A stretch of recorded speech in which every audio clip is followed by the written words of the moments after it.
At Thanksgiving, my mom said, "Your brother just bought a beautiful house. When will you finally settle down?" I replied, "Oh, I already did. I just didn't invite anyone who doubts me." Her face turned red as everyone turned to stare. So, for context, since I, 28, female, was born, my entire life has basically been watching my family worship the ground. My older brother, let's call him Ethan, 33 male, walks on. I'm not even exaggerating. Since we were kids, it was always Ethan made the football team or Ethan got straight A's again. Meanwhile, I'd get second place in a state science competition, and my mom would be like, "That's nice, honey. Did you see what your brother did, though?" Our dad split when I was 4. Ethan was 9, and I think my mom kind of transferred all her hopes and expectations onto Ethan. He became the man of the house in her eyes. And I became, well, just the other kid, the girl, the afterthought. Mom would literally reschedule my dance recital if they conflicted with Ethan's football games. She missed my high school graduation because Ethan had a job interview that day, and she wanted to support him by driving him there and waiting outside. I'm not making this stuff up. As we got older, it only got worse. Ethan went to college. Mom helped pay, even though his grades were mediocre. While I had to get loans and work 2 jobs because girls don't need as much help. When he graduated and got an entry-level job, Mom threw him this massive party and invited the whole family. When I graduated with honors, I got a card. My cousin, I'll call her Nora, was the only one who noticed how messed up it all was. She'd come over after these big Ethan celebration dinners and just sit with me while I tried not to cry. "Your mom doesn't know what she's missing," she'd say. But that didn't really help when I was watching my entire family act like Ethan had just won a Nobel Prize for getting a C-plus average and a job at his friend's dad's company. I moved out at 22 and basically stopped sharing anything important with my family. What was the point? Mom would just turn it around to be about Ethan somehow. Anyway, got a promotion. That's nice. Ethan's thinking about applying for a new position too. Went on a nice vacation. Oh, Ethan's been so busy at work. He hasn't had time for a vacation in months. Poor thing. So I just stopped. I'd show up for holidays, answer their surface-level questions with vague responses, and change the subject. Meanwhile, I was absolutely grinding at my tech job, getting promotion after promotion, investing smart, and building a life that made me happy. I'd always been good with computers, even though no one in my family ever noticed or cared. In high school, I taught myself coding while Ethan was out being social. Mom's words, not mine. I started college as a computer science major, and despite working those 2 jobs to pay for it, I still graduated top of my class. I got hired at a startup right out of college. The pay wasn't great at first, but I got stock options as part of my compensation package. I lived super frugally, had 3 roommates in a tiny apartment, brought lunch from home every day, didn't go out much. Every extra penny I had went into either paying off my student loans or investing. My mom would call occasionally, but our conversations always followed the same pattern. "Mom, how are you, honey?" "Yeah, I'm good. Work's going well." "Mom, that's nice." Did I tell you about Ethan's new promotion? And we'd spend the next 45 minutes talking about Ethan. It was like clockwork. There was this one Thanksgiving about 3 years ago that really sticks in my mind. I had just been promoted to team lead at work, my first management position. I was really proud of myself, especially since I was the youngest team lead in the company's history. I went to my mom's house for dinner, actually excited for once because I thought maybe, just maybe, this was something she'd be proud of. Ethan was there with his girlfriend at the time, not Vanessa, some other girl whose name I can't even remember now. During dinner, my mom asked the usual, "So, how are things, Jade?" And I decided to actually tell her. "Actually, I got promoted to team lead last week," I said, trying not to sound too eager. "I'm managing a team of 6 developers now." Mom nodded absently. "That's nice, dear." "Ethan, tell everyone about that client you landed." And just like that, the conversation shifted to Ethan's job selling insurance, or whatever he was doing at the time. I sat there picking at my turkey while everyone oohed and awed over how Ethan had convinced some local business owner to switch insurance providers. Nora, who was sitting next to me, squeezed my hand under the table. She knew. She always knew. After dinner, I was helping with the dishes when Aunt Debbie cornered me in the kitchen. "So, Jade, any special man in your life yet?" I shook my head. Not at the moment. I'm pretty focused on my career right now. She clicked her tongue and leaned in like she was sharing some profound wisdom. Don't wait too long, sweetie. Men don't like women who are too career-oriented. Look at your brother. Already has a girlfriend, and he's not even settled in his career yet.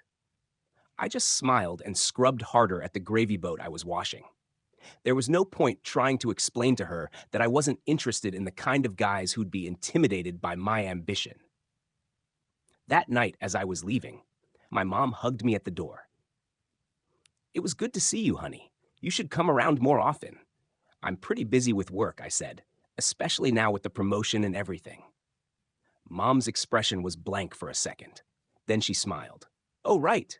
Your little promotion. That's wonderful, dear. Maybe one day you'll be as successful as your brother." I don't think she even realized how that sounded. To her, it was just a fact of life that Ethan was successful, and I was not, no matter the reality.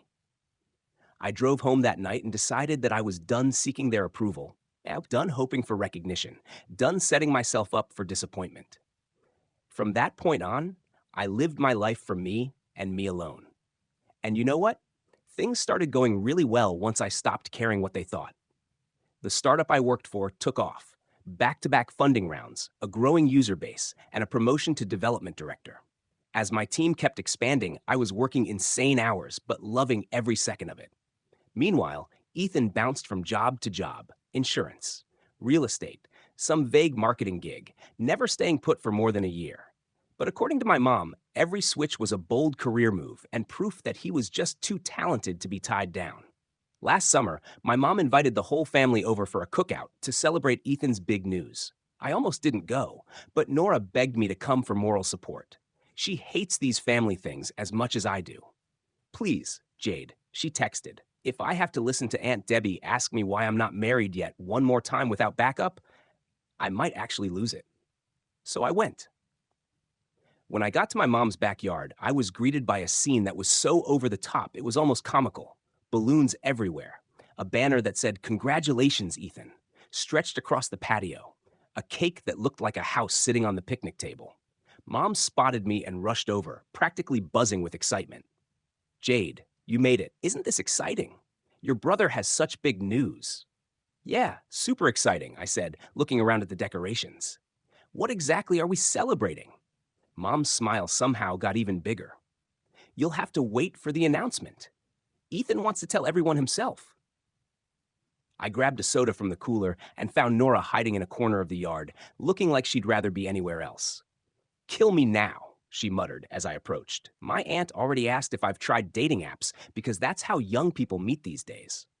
"An uncle told me my biological clock isn't getting any younger," I snorted. Family gatherings always a blast. We stood there watching as more relatives arrived, each one immediately gravitating toward Ethan and his girlfriend Vanessa, who were holding court near the grill. Ethan was wearing this smug smile I've known my entire life, the one that says he thinks he's better than everyone else in the room. Finally, after everyone had arrived, my mom clinked her glass with a fork to get everyone's attention. "Everyone, I'm so proud to announce that Ethan has been pre-approved for a mortgage. He's buying his first home. They hyped him like he figured out how to buy property without selling a kidney." My Aunt Debbie actually had tears in her eyes for a mortgage pre-approval. I wish I was kidding. Then my mom adds, "It's in Oakwood Heights, 4 bedrooms, a finished basement, and everyone's gasping and clapping." Nora leaned over to me. "Is it just me, or is this a really weird thing to throw a party for?" "It's not just you," I whispered back. My Uncle Rick spotted me at the edge of the yard and walked over. "So, Jade, still renting that little apartment downtown?" I just smiled and said, "Yep, still there." He chuckled and patted my shoulder. "Well, maybe someday you'll get where your brother is." Not everyone can be successful right away. I just took a sip of my drink and walked away before I said something I'd regret. Later, as I was helping clean up, I overheard my mom and Ethan talking in the kitchen. The down payment's going to be tight. Ethan was saying, "I might need to borrow a bit more than we discussed." Mom sighed.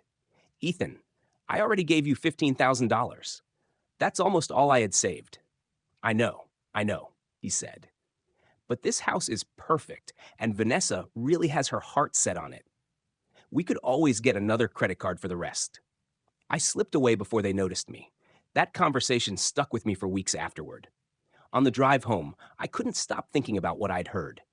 My mom had given Ethan $15,000 for a down payment. $15,000. That was money she'd been saving for retirement, money she couldn't really afford to give away. And what was that about getting another credit card? Something about the way he said it made me think it wasn't his first or even his second. Meanwhile, my mom had never offered me a penny when I moved into my apartment. In fact, she'd seemed annoyed when I'd asked if I could temporarily store some boxes in her garage until I got settled. The more I thought about it, the angrier I got. Not just at the obvious favoritism, which was nothing new, but at the way Ethan seemed to be taking advantage of our mom. She wasn't rich by any means. She worked as an administrative assistant at a local dental office, lived in the same modest house we grew up in, drove a 10-year-old car. That $15,000 probably represented years of careful saving on her part, and Ethan was talking about it like it was pocket change, already thinking about how to get more. The next day, I did something I'm not particularly proud of. I used some of my tech skills to look up Ethan's credit report. Not exactly legal or ethical, but I was worried about my mom, and I wanted to know just how bad Ethan's financial situation was. What I found shocked me. Ethan had 5 credit cards, all nearly maxed out. His credit score was abysmal. He had multiple late payments on his car loan. He'd recently applied for several new lines of credit, most of which had been denied. In short, he was a financial disaster, and he was about to take on a mortgage. I thought about warning my mom, but I knew she wouldn't listen to me. In her eyes, Ethan could do no wrong, and I was just being jealous or petty or whatever she'd convinced herself was wrong with me. So, I kept what I knew to myself, but I started checking in on her more often, just casual phone calls to see how she was doing. She rarely had much to say to me, always steering the conversation back to Ethan and his amazing new house. But what she and my entire family didn't know was that I'd been killing it at my job for years. I started as a junior developer, but quickly moved up to team lead, then department manager, and finally chief technology officer at a startup that got acquired last year. The stock options I had, they were worth a stupid amount of money after the acquisition. I'd also been investing since I was 23, buying up crypto before it exploded and putting money in stocks that ended up booming during the pandemic. I didn't flaunt my success or my money. I still lived in my downtown apartment, still drove my reliable but ordinary car, still brought lunch to work most days. But I had a nice cushion of savings and investments that was growing month by month. About 8 months ago, I found this incredible house. It wasn't something I was actively looking for. I was actually pretty content in my apartment, but a colleague mentioned that their neighbor was selling their home privately, trying to avoid real estate fees, and was looking for a quick, no-hassle sale. Out of curiosity, I went to see it and immediately fell in love. 4,200 square feet, amazing kitchen with floor-to-ceiling windows overlooking this gorgeous wooded area, a separate office space that was perfect for my remote work, and enough bedrooms that I could have both a guest room and a home gym. It was on 3 acres of land with a stream running through the back of the property. The previous owners had built a deck that wrapped around the back of the house with steps leading down to a fire pit area surrounded by comfortable outdoor furniture. Inside, the main living area had vated ceilings with exposed wooden beams, a stone fireplace that reached all the way up, and hardwood floors throughout. The kitchen had been recently renovated with high-end appliances, a massive island, and custom cabinets. The primary bedroom suite was on the main floor, with a bathroom that included a soaking tub positioned under a window that looked out onto the woods. Upstairs were 3 more bedrooms and 2 additional bathrooms.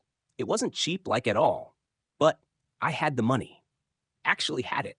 Not just pre-approved for a mortgage, had it. So I made an offer, paid in cash, and moved in 2 months later. The first night in my new house, I sat on the deck looking out at the trees and listening to the sound of the stream and felt this overwhelming sense of peace. This was mine. I'd earned it all by myself without help from anyone. Did I tell my family? Nope, not a word. Whenever they asked how I was doing, I'd just say, same old, and changed the subject. Mom never pushed for details. She never really cared enough to ask follow-up questions about my life. Nora was the only one who knew. She helped me move and almost cried when she saw the place. Jade, this is incredible, she said, spinning around in my new kitchen. I can't believe you did this all on your own. Believe it, I said, grinning. Wait till you see the back deck. She followed me outside and gasped at the view. Your family is going to lose their minds when they see this. I shrugged. They're not going to see it. I'm not telling them. Nora looked at me like I was crazy. What? Why not? This would shut them up for once about Ethan being the successful one.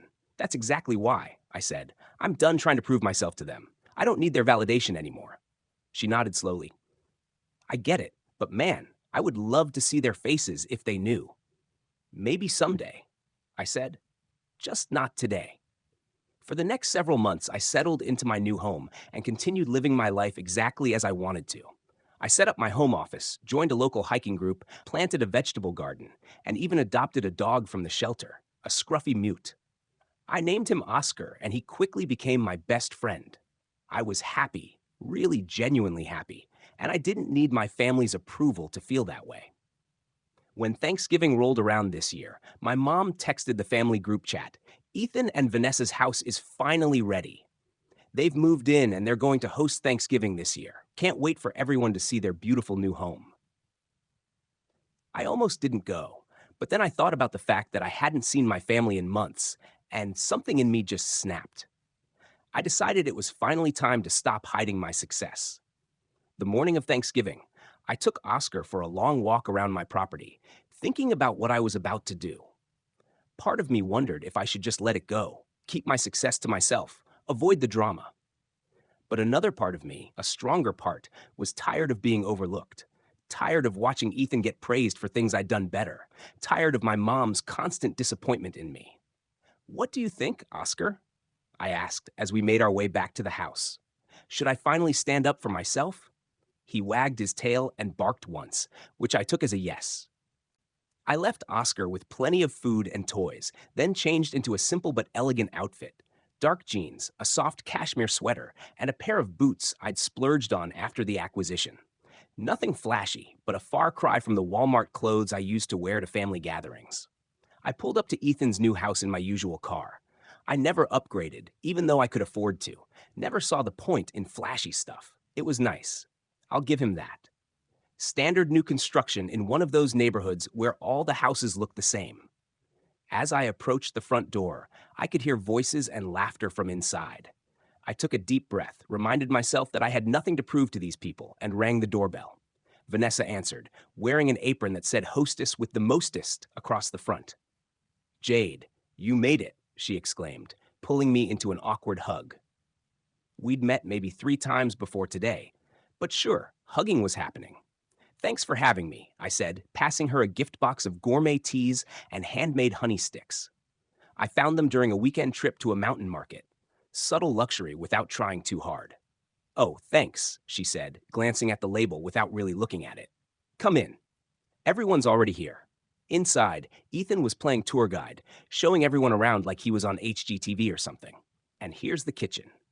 Vanessa picked out all the finishes herself, and we're thinking about putting a pool in the backyard next summer. Mom was trailing behind him like a proud shadow, adding her commentary. Isn't the master bedroom gorgeous? And look at these countertops. I just smiled and nodded, helping Vanessa carry food to the dining room.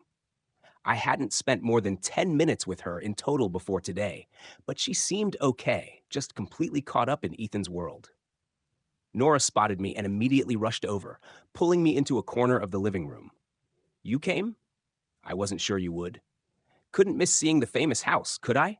I said with a small smile. She rolled her eyes. It's been non-stop house talk since I got here. Look at our crown molding. Look at our recessed lighting. I'm about to recede myself right out the door. I laughed. How long have you been here?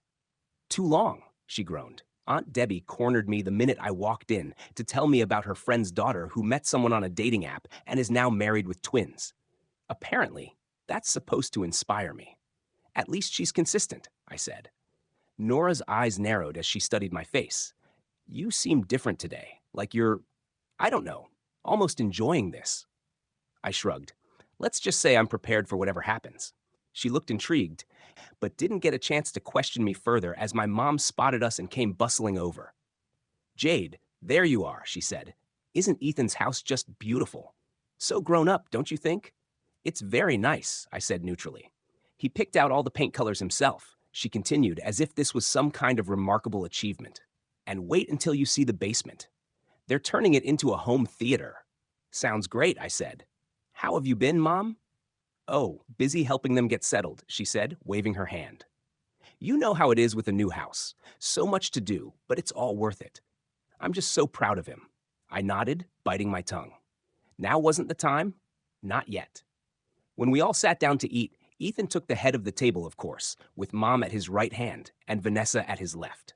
I was stuck between Nora and Aunt Debbie, who immediately started interrogating me about my love life. So, Jade, any special someone yet? You're not getting any younger? I just shrugged. I'm focusing on my career right now. Mom jumped in. Jade's always been so independent. Not everyone is ready to settle down and build a life like Ethan and Vanessa. Ethan smirked. Speaking of building a life, we're thinking of starting to try for a baby next year. We've got plenty of space now. More cheers, more congratulations. My mom actually wiped away a tear. I can't believe my baby boy is all grown up, she said, squeezing his arm. A beautiful home, a wonderful job, thinking about starting a family. You've done everything right, Ethan. Then she turned to me with that look she always gives me, this mix of disappointment and pity. Jade, honey, when are you going to finally settle down? Don't you want what your brother has? The table got quiet. Everyone was looking at me, waiting for me to make some excuse or change the subject like I always did. I took a slow sip of water, making them wait just long enough to get uncomfortable. Then I set my glass down carefully and said, "Oh, I already did. I just didn't invite anyone who doubts me." The silence was immediate. My mom's fork actually clattered onto her plate. Aunt Debbie's mouth fell open. And Ethan, his smug smile froze on his face like someone had hit pause. You what? My mom finally managed to say. I settled down, I repeated, taking another bite of turkey like it was no big deal. About 8 months ago, actually. What do you mean? Mom pressed, her eyes darting between me and Ethan. You didn't tell us anything about exactly. I cut in. I bought a house. I moved in. I built a life. I just didn't feel the need to announce it to people who've never shown interest in my accomplishments. Ethan tried to recover, forcing a laugh. Come on, Jade. A house is a pretty big deal. Kind of weird to keep that a secret, don't you think? I looked him dead in the eyes. Not really. It's not like any of you ever asked. That landed hard. My mom shifted in her seat, and Ethan's fake smile twitched at the corners. Well, Ethan said after an awkward pause, what kind of place are we talking about here? A condo downtown or something. I could see what he was doing, trying to minimize whatever I'd accomplished before he even knew what it was. Typical Ethan. No, I said calmly. It's a house. It's actually bigger than this one. You could have heard a pin drop. Ethan's smile completely disappeared to Nist, and he was gripping his knife so tight his knuckles turned white. Bigger? Aunt Debbie asked. How big are we talking, Jade? I leaned back slightly, completely relaxed. Just over 4,200 square feet on 3 acres. Ethan's jaw actually dropped. My mom let out a small gasp. But sweetheart, she said, her voice strained. Don't you think that's a bit excessive for someone on their own? And there it was, her attempt to make my success sound like a mistake. Not really, I replied, keeping my voice even. I mean, I didn't take out a mortgage or anything, so it's not like I have to worry about it being a financial strain. The reaction was immediate. Ethan choked on his drink. My mom's eyes went wide. You paid cash for a house that size? She stammered. Yeah. I shrugged like it was no big deal. I didn't see the point in having debt if I didn't need to. Ethan's face had gone from smug to ghostly pale in about 5 seconds flat. I turned to him. So, how's your mortgage, Ethan? What did you end up putting down? 5% sib piointo. His jaw clenched so hard I could almost hear his teeth grinding. My mom jumped in, desperate to save him. Well, Ethan's home is just beautiful, she said quickly, and it's in such a wonderful neighborhood. Such a smart investment. Ethan nodded stiffly. Yeah, and real estate is all about location. The schools here are top-rated for when we have kids. Aunt Debbie, who's never been good at reading a room, piped up. Wait, so Jade, you actually own your house outright? No mortgage at all? That's right, I said, paid in full at closing. The looks around the table ranged from shocked to impressed to confused. Ethan was the only one who looked straight up angry. You know, I said, it's funny how much people assume about you when they don't actually bother to ask. My mom tried to laugh it off. Oh, come on, Jade. It's not like we ignore you. I raised an eyebrow. Really? When was the last time you asked me about my job, my finances, my future plans? No one had an answer. You never asked, I continued, because you never thought you had to. You assumed Ethan was the only one worth paying attention to. Ethan slammed his hand on the table. Seriously, Jade, we get it. You bought a house. Congratulations. Do you want us to throw you a parade or something? I looked at him calmly. Number, but maybe you should think about getting some financial advice before you keep acting like you're some kind of success story. His eyes narrowed. What's that supposed to mean? It means, I said, leaning forward slightly, that while you've been pretending to have it all figured out, you've actually been drowning in debt. Credit card debt, specifically. A lot of it. The blood drained from his face. The table went completely silent. Jade, my mom said slowly, what are you talking about? I kept my eyes on Ethan. Did you tell her, Ethan? Did you tell Mom that you're barely keeping up with your mortgage payments? That you maxed out 3 credit cards just to furnish this place? That you've been borrowing money from everyone you know for your down payment? His face became red, and he looked enraged. You don't know what you're talking about, don't I? I asked. I work in fintech, Ethan. Information is kind of my thing. Your credit score is in the 500s. You're over $200,000 in debt outside of your mortgage. You're one missed payment away from disaster. My mom turned to him, her face pale. Ethan, is this true? For once in his life, Ethan had nothing to say. How much did you borrow from Mom? I asked, though I already knew the answer. Was it just the $15,000 I heard about, or was there more after that? Mom's head snapped toward me. How did I overheard you at the cookout? I said the one celebrating his mortgage pre-approval. You know the event that got a bigger celebration than my college graduation. My mom had the decency to look ashamed. Ethan looked like he was about to explode. You had no right, he hissed. No right to dig into my finances. And you had no right to take advantage of Mom. I shot back. To take her retirement savings for your down payment, while knowing darn well you couldn't afford this house. The silence that followed was deafening. My mom looked between us, her perfect family image crumbling before her eyes. How did you do it? She finally asked me, her voice small. How did you afford a house like that? I took a deep breath. I worked my butt off. I got promoted 5 times in 6 years. I'm the CTO of my company now. My stock options were worth over $1 million when we got acquired last year. I invested smart. I didn't waste money trying to impress people. Ethan stood up so fast his chair fell backward. You think you're better than me? You think you've won something here? I stayed seated, completely calm. I don't think I've won anything, Ethan. I just finally stopped playing a game that was rigged against me from the start. I looked around the table at my family's shocked faces, then at my mom, who couldn't even meet my eyes.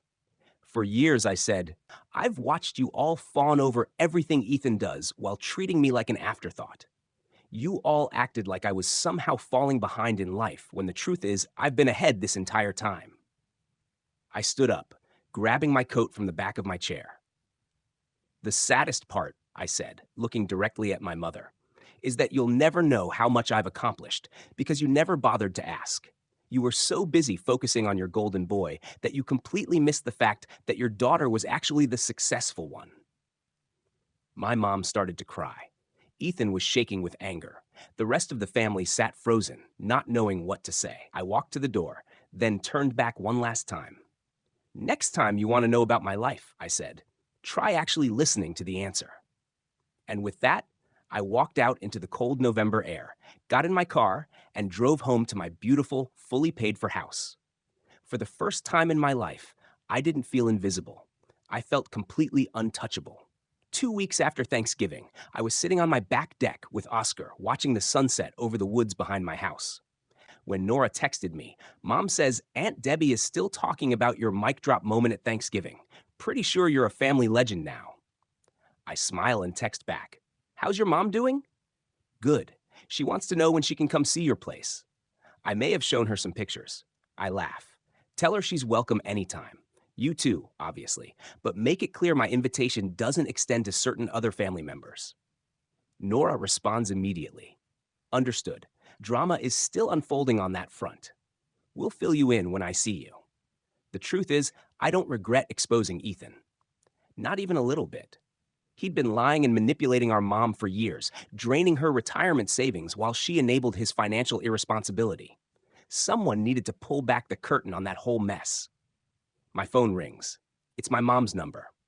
This is the 5th time she's called since Thanksgiving. I haven't picked up yet. Part of me is curious what she has to say, but I'm not in any rush to hear it.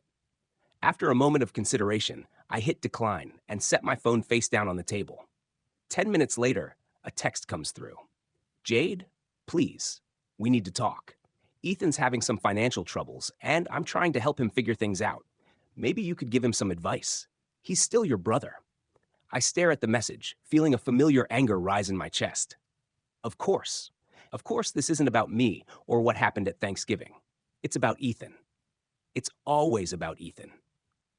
I type back, let me get this straight. After I revealed that I bought a house in cash that's twice the size of Ethan's, after I told you that you've ignored my accomplishments for my entire life, your response is to ask me to help Ethan with his financial problems. Are you serious right now? 3 dots appear as she types, then stop, then start again. Finally, don't be like that, Jade. Family helps family. You've always been so independent. Ethan needs help. And there it is. My independence, my self-sufficiency. The very things that allowed me to build the life I have are still being used against me. Meanwhile, Ethan's helplessness is still being rewarded. I take a deep breath and type what I should have said years ago. Mom, I'm done. I'm done being the afterthought. I'm done watching you bail Ethan out while ignoring my existence. Even now, you're still not interested in my success. You're just looking for ways to use it to fix Ethan's mistakes. So, no. I won't be helping Ethan, and I won't be answering any more calls or texts about him either. I hit send, then immediately block her number. I do the same for Ethan and Vanessa. Then I turn my phone off completely and set it aside. Oscar comes over and puts his head in my lap. I scratch behind his ears, feeling lighter than I have in years. Just you and me now, buddy, I tell him. Well, us and Nora and her parents. That's enough family for anyone. I don't need their approval anymore. I don't need their validation. And I definitely don't need to set myself on fire to keep Ethan warm. For the first time in my life, I'm not just the afterthought, the other child, the invisible daughter. I'm Jade. Successful, independent, strong Jade. And that's more than enough.